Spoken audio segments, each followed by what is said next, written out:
I was having dinner about a month ago with a friend who built $1 billion company, then temporarily retired, and is now part of a company that's closing the gap on the $1 billion mark again. About halfway through dinner, he told me where the majority of his success came from. And I'm going to tell you exactly what he said, but I also want to go deeper because this is something that comes up a lot when I hang out with friends, but it's also something that's made a huge difference in my life as well. And if you don't know me, my name is Chris Guerrero, and I've built a portfolio of companies ranging from 7 to 9 figures. And if this is the very first video of mine that you're seeing, then subscribe, because then you get access to all of my videos where I detail how we grow companies and also give away some of the most valuable paperwork that we use to help us grow. Anyway, to go back to the conversation I was just telling you about. First, he said that the majority of his success can be traced back not to new product launches or to a specific person that he hired or to a big acquisition that he made, but before any of those things happened was a moment of silence. Now, before we dig deeper into this, I gotta tell you that I don't hang out with people who believe that if you just think positive thoughts all day, that positive things are gonna happen to you. Most of my friends are pretty hardcore business owners, like maybe they're in venture capital or commercial real estate or sales or law or whatever. I mean, you get my point. Most of the people that I know are grinding it out, growing, buying, and selling companies. So when I tell you that most of our growth came from sitting in silence, don't take that to mean that you need to stop working and just relax.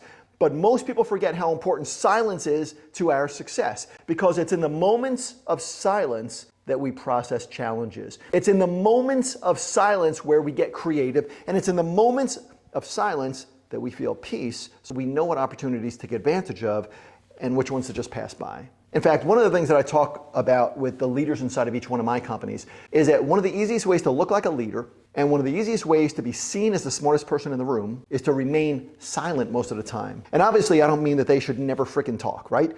But if you've ever noticed who the last person is to speak in a big meeting, it's almost always the owner of the company, because they sat there and they listened to everybody else first and then they speak. And they speak as the most intelligent person in the room because they took the time to listen and to learn and then to process and then compile the best of everything they heard into a strategy.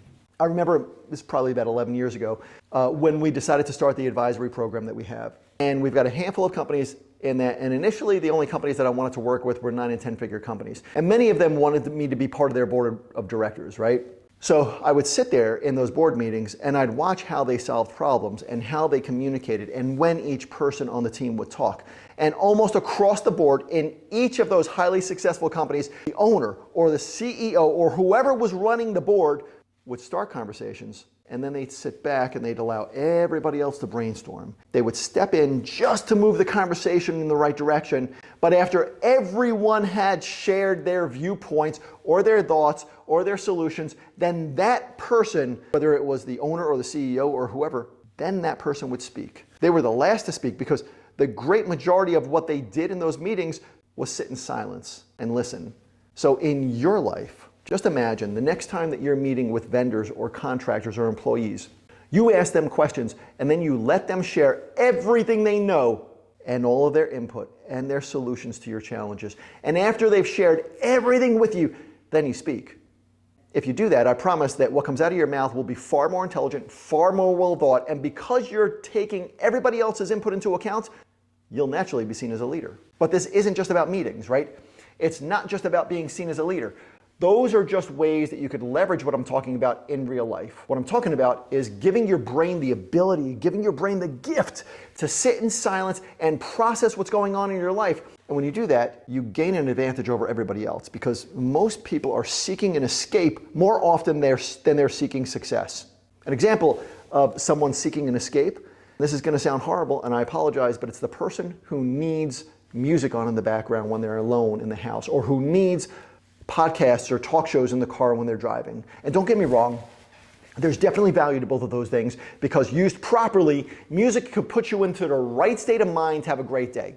And learning from podcasts could give you the knowledge that you need to get ahead. But neither of those work if you don't give yourself the mental downtime, the silence that your brain needs to process everything in your life. Now, if you want to quickly ramp up your success and look for all the times that you could turn off the clutter of noise in your day, commit to not listening to podcasts this week, and to not listening to music this week, and to not distracting yourself with unnecessary phone calls just this week, and practice silence.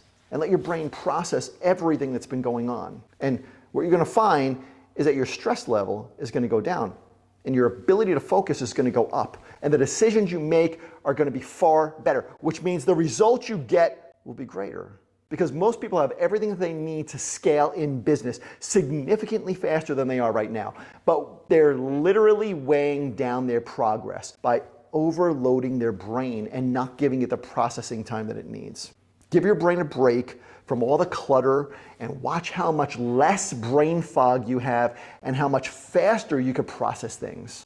I truly believe that one of the most important decisions that I've ever made that's allowed me to have a portfolio of successful companies when most people are struggling to grow just one.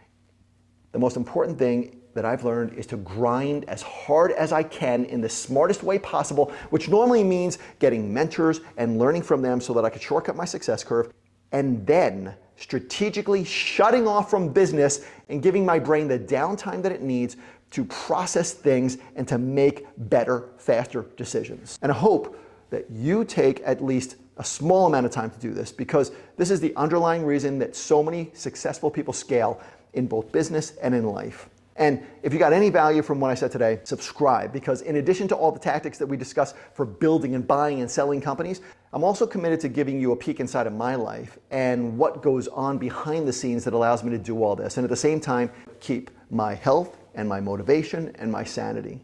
So subscribe now, and I'll see you in the next video.